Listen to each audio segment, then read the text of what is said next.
Break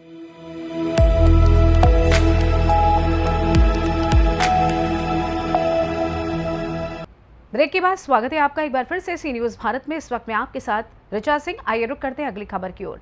Dehradun में smart city परियोजना के तहत धीमी गति से चल रही निर्माण कार्य, जल भराव, खराब ड्रेनेज, जाम, नालियों और बदहाल सड़कों की समस्याओं को लेकर कांग्रेस ने मोर्चा खोल दिया है। उत्तराखंड प्रदेश कांग्रेस कमेटी के प्रदेश सचिव एवं युवा नेता रितेश छेत्री के नेतृत्व में कांग्रेस कार्यकर्ताओं ने कोलागढ़ स्थित स्मार्ट सिटी कार्यालय में प्रदर्शन किया। प्रदर्शन के दौरान कांग्रेस कार्यकर्ताओं ने अपर मुख्य कार्यकारी अधिकारी को ज्ञापन सौंपा। ज्ञापन के माध्यम से क्षतिग्रस्त सड़कों की मरम्मत, जल भराव की समस्या का स्थायी समाधान, नालियों की सफाई और मरम्मत, खराब स्ट्रीट लाइटों को दुरुस्त करने तथा अधूरे निर्माण कार्यों को जल्द पूरा करने की मांग की गई। कांग्रेस नेता रितेश छेत्री ने कहा कि स्मार्ट सिटी के नाम पर वर्षों से निर्माण कार्य चल रहे हैं, लेकिन जनता को राहत मिलने के बजाय जल भराव, जाम और टूटी सड़कों जैसी समस्याओं का सामना करना पड़ रहा है। उन्होंने चेतावनी दी कि यदि इन समस्याओं का समयबद्ध समाधान नहीं किया गया तो कांग्रेस अपने आंदोलन को और व्यापक करेगी। प्रदर्शन में लालचंद शर्मा, संजय शर्मा, वीरेंद्र पोखरियाल, गरिमा दसवानी सहित कई कांग्रेस कार्यकर्ता मौजूद रहे।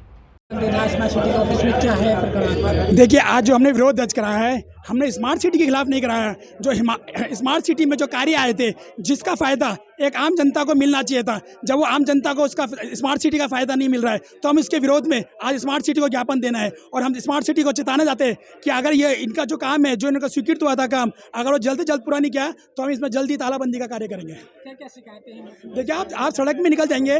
जो स्मार्ट सिटी का काम था वो आपका ड्रेनेज सिस्टम था, जो पूरी तरह से शहर में चरमरा गया है। आप देखेंगे निकासी पानी की आपको शहर में कहीं नहीं मिलेगी, जिसके कारण जल भराव हो रहा है, जान मार हानि की हो रही है। आप देखेंगे सड़कों में, देखेंगे हर जगह आपकी सड़कें टूटे मिलेगी, जिसके कारण कई दुर्घटना हुई है, जिसके कारण कईयों की मृत्यु हुई है। हम चाहते हैं स्मार्ट सिटी ये जवाबदेही है, ये सस्ता जवाबदेही है।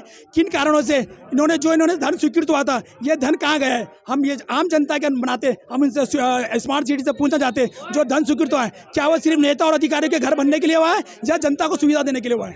किस तरह की मांगे हैं आपकी और क्या कार्रवाई चाहते हैं, क्या सुधार चाहते हैं? देखिए, हमारी जो मांगे है एक सिंपल है, जो एक आम आदमी की मांगे होती है कि उसे चलने के लिए सड़क साफ सुथरी चाहिए। आप देखेंगे सड़कों में आप निकल जाओगे तो सड़कों पे गड्ढे नहीं बल्कि गड्ढों में सड़क मिलेगी। आप कहीं भी जाओगे रोडों में पानी का भराव है। आप देखें बरसात के टाइम में पूरा जो जल स्तर होता है, जो सड़कों का होता है, आपका जो आम जनता है चलना दुश्वार हो जाता है।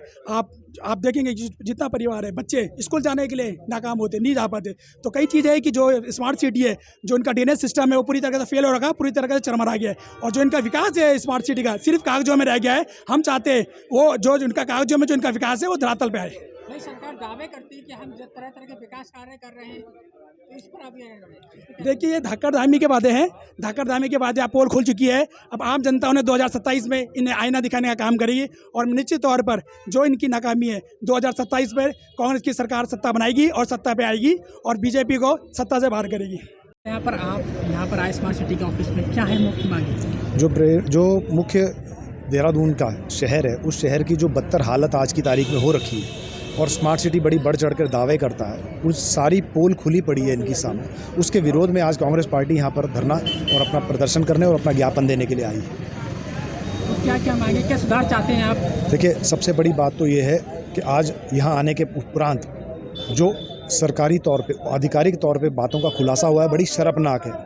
अभी इन्होंने अधिकारियों ने बताया कि हमारे पास केवल 8.5 किलोमीटर की मुख्य सड़क है देहरादून की, और यहाँ तक कि जिलाधिकारी और जिलाधिकारी के सामने वरिष्ठ पुलिस अधीक्षक के सामने वाली भी सड़क स्मार्ट सिटी में इंक्लूडेड नहीं है। यानी कि ऐसा काम बंटवारे का कर रखा है कि ये काम तो हमारा है, ये हमारा नहीं है। जल भराव हमारा है, ये हमारा नहीं है। मतलब क्षेत्रों का ऐसा बंटवारा जिससे कि ये पता ही नहीं चल पा रहा कि कौन सा काम स्मार्ट सिटी के अंतर्गत है, कौन सा काम स्मार्ट सिटी के अंतर्गत नहीं है। ये केवल और केवल भोली भाली जनता को गुमराह कर लूटने का काम करा जा रहा है और उसका बड़ा दावा जो पेश किया जा रहा है केवल और केवल पूरी दुनिया को, हिंदुस्तान की जनता को और लोगों को धोखा देने का काम किया जा रहा है। इसके अलावा स्मार्ट सिटी के अंतर्गत कोई काम नहीं हो रहा है। हमने बोला जल भराव हो रहा है, कह रहे जी हमारे क्षेत्र में नहीं हो रहा है। आपका क्षेत्र कौन सा है? हमारा जी प्रिंस चौक से लेकर हरिद्वार चौक तक है, तो क्या और घंटाघर तक है। और बीच का जो एरिया है, जो दून अस्पताल के सामने है, जो एसएसपी ऑफिस है, जो डीएम कार्यालय है, कि वो हमारे पास नहीं है। आप कितनी विडंबना है कि जिलाधिकारी और वरिष्ठ पुलिस अधीक्षक उनके सामने की सड़क, उनके आगे होने वाला जल भराव, उसकी स्मार्ट सिटी की कोई नैतिकता, कोई जिम्मेदारी है ही नहीं।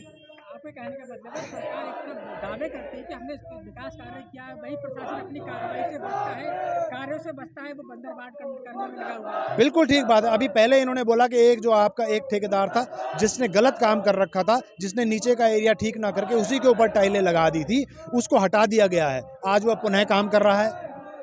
आपकी गुणवत्ता का, आप जो कार्य कर रहे हैं उसकी गुणवत्ता कौन जांच करेगा? और एक आदमी जिसको आपने डिफॉल्टर तय कर दिया वो दोबारा से काम कर रहा है, और आप एक समय सीमा के अंतर्गत काम क्यों नहीं कर पाते हैं? और अगर आपने एक प्रोजेक्ट बनाया है और आपको पता है इस प्रोजेक्ट में पानी, बिजली, पीने का पानी, जल निकासी, ये सब चीज़ें, सड़क नालियों का इंक्लूड होना है, तो जब आप उस प्रोजेक्ट को बनाते हो तो उसको अलग अलग क्यों कर देते हो? यानी कि स्मार्ट सिटी सिर्फ सड़कें बनाएगी, किसी की पाइप टूट गई पानी की, वो बेहतर है, कोई दिक्कत नहीं, नाली चौक हो गई, वो नगर निगम देखेगा। ये इस तरीके की जो कार्यशैली है ये पूरी भर्त्सना के लायक है। आप केवल और केवल आप आंखों में से सिर्फ मिर्चें डाल रहे हैं पब्लिक के, और सिर्फ उजली तस्वीरें दिखा रहे हैं दुनिया को, जो कि वास्तविकता से बहुत दूर है और परे। देहरादून से सीनियर संवाददाता प्रवचन सिंह की रिपोर्ट। देहरादून में स्मार्ट सिटी परियोजना को लेकर कांग्रेस ने अब सीधे मोर्चा खोल दिया है। जल भराव, टूटी सड़कों और खराब ड्रेनेज जैसी समस्याओं के समाधान की मांग को लेकर ज्ञापन सौंपा गया है। देखना ये होगा कि स्मार्ट सिटी प्रशासन इन समस्याओं पर कितनी जल्दी कार्रवाई करता है। वहीं कांग्रेस ने साफ कर दिया है कि समयबद्ध समाधान नहीं हुआ तो आंदोलन को और तेज किया जाएगा। फिलहाल के लिए इस खास रिपोर्ट में बस इतना ही। देश दुनिया की तमाम बड़ी खबरों को जानने के लिए जुड़े रहिए सी न्यूज़ भारत के साथ। हर खबर आपके साथ, आपके हाथ।